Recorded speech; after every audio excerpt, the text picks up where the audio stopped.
You're listening to the Bearded Theologians podcast, hosted by Zach Bechtold and Matt Franks. If you'd like to find out more about the Bearded Theologians, you can go online at beardedtheologians.com, where you'll find all of our past podcasts and other blog posts that we have up, along with some other items that you can purchase to help support the Beardcast. So we hope you enjoy listening to this week's show.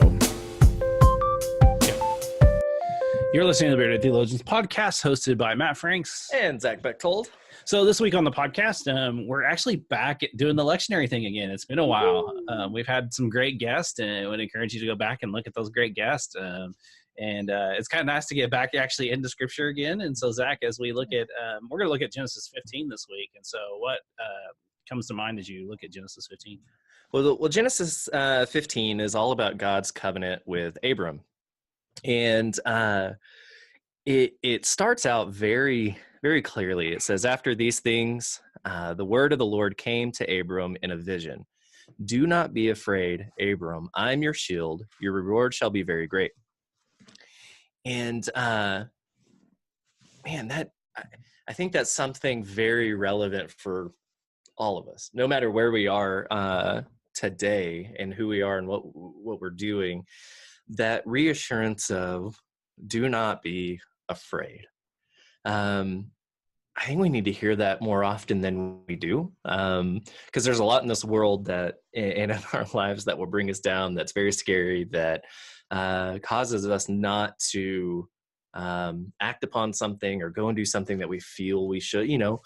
Fear plays a huge role in our lives as people, and God reassuring all people, Abram, one of the forefathers of the very, very early church, or the Jewish church, had many sons. Had many sons. Many sons did fall.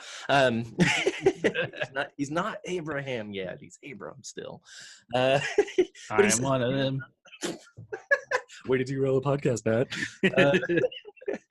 But it's that idea of do not be afraid, and I think we need to hear that more. Not only do we need to hear it, I think we need to believe it, and live into this idea that, oh, hey, this may be scary and there may be fear here, but don't let the fear hold you back. So as we're thinking about this and talking about this, we as that brought up the idea of fear, but what about the idea of trust, in the sense of, do we really trust God when God says, don't be afraid? Are we because when you read the scripture, and everyone, every scripture, when you hear those words, don't be afraid, you see this, don't be afraid. However, and as I think about this and I read this, and if I were preaching this Sunday, I'm going on a mission trip this Sunday, and so I wouldn't really, if I were preaching on this text this Sunday, I would address the don't be afraid part and talk about what you did. I would also talk about how it takes a lot of trusting God not to allow that fear to overcome us. And I think part of our problem today is that I don't know if we trust God enough to not be afraid. Does that make sense? Yeah, no. So I definitely think, as people, at least in our society, right, in a Western culture, we have trust issues. There's a lot of reasons not to trust a lot of things, and unfortunately, I think that does spin off towards God, and either a lack of trust or just not knowing how to trust God, because there's nothing really tangible you can put there, right? Other than just say, hey, trust in the Lord. And sure, what does that mean? But I think there's a lot of that holds us back in that trust department. And I think you're right. I think we do, along with don't be afraid, that, hey, trust in God that it'll be okay. Maybe not that it'll be okay, but that God's got your back, Yeah. And I think that's the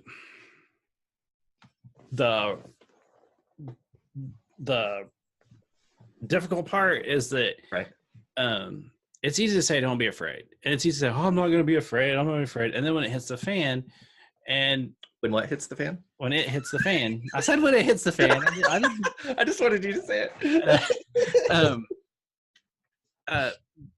But then I think that's when the rubber meets the road, and it's hard to say I wouldn't be afraid. You see those movies where the big burly guy's like, I've got this, so I'm not going to be afraid, and then right. Things happen. He's the first to take off, and and our grit, I guess that'd be grit, like that. The whole idea of grit is how do we respond when we're faced with a difficult situation, Mm-hmm.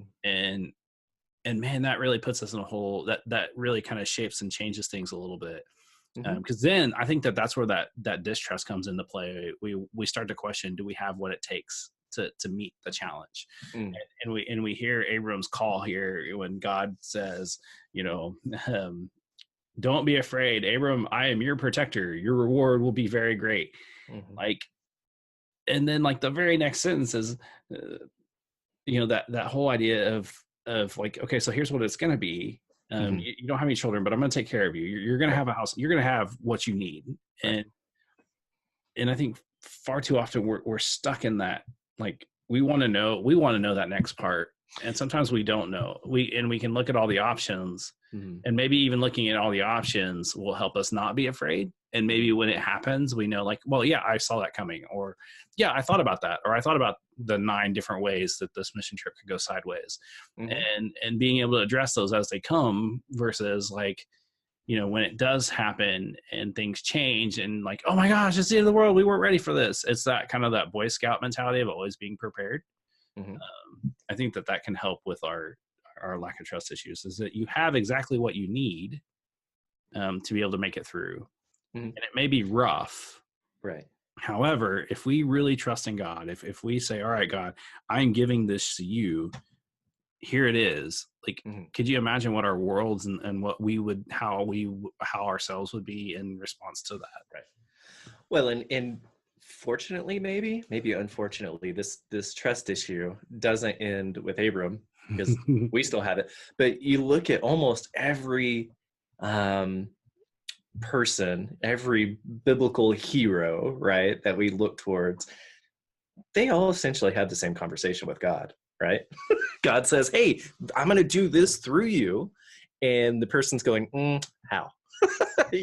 Or, okay, you see it in Zechariah, and hey, you're going to have a child. And he's like, okay, and laughs at God, and God mutes him, hits the mute button on him. You see it in David, you see it in Moses. I mean, you see it in all of these people that we look to as good, faithful, righteous people. And like, oh, okay, it's still a thing, and it's always been a thing, and it probably will always be a thing. But let's focus on, how did these folks go and trust, and how can we do that? And I think that's why it comes over time and time again. And I think there's some truth in that. And we look at the overall narrative from Genesis to Maps, we see that. Right. Genesis to Maps. Nobody reads the maps. I'd rather read the map sometimes than some of the, but when we think about that, we there's a reason why this is here, like not just here, but like you said, throughout all of Scripture. It isn't always do we have that trust issue, but I think that it's that reassurance that you can make, like kind of that reassurance that you can make it through. There's a reason why we love movies like Rudy and like the underdog wins, is because someday we want, like when we're that underdog, we want to have that story, and right. we want to have that confidence and that trust that it will, like we will be the underdog.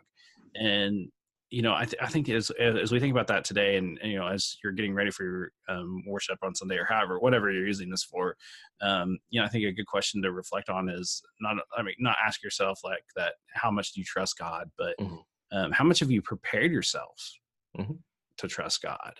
And looking at, not only just looking at Scripture and tradition, experience, and reason, but also looking at the idea of that opportunity, that the preparation before time, and then being able to respond when this difficult situation hits, and then also just not being afraid, assuring yourself that God's in control. I think that does change things. It does. So I want to encourage you to go on our website, beardedtheologians.com. We've got some really great content up. St. Patrick's Day is Sunday on the 17th. So enjoy your St. Patty's Day responsibly. And Derek Blaze, who was on the podcast a couple weeks ago, wrote a post for us about it. It's actually a really good post, something to think about.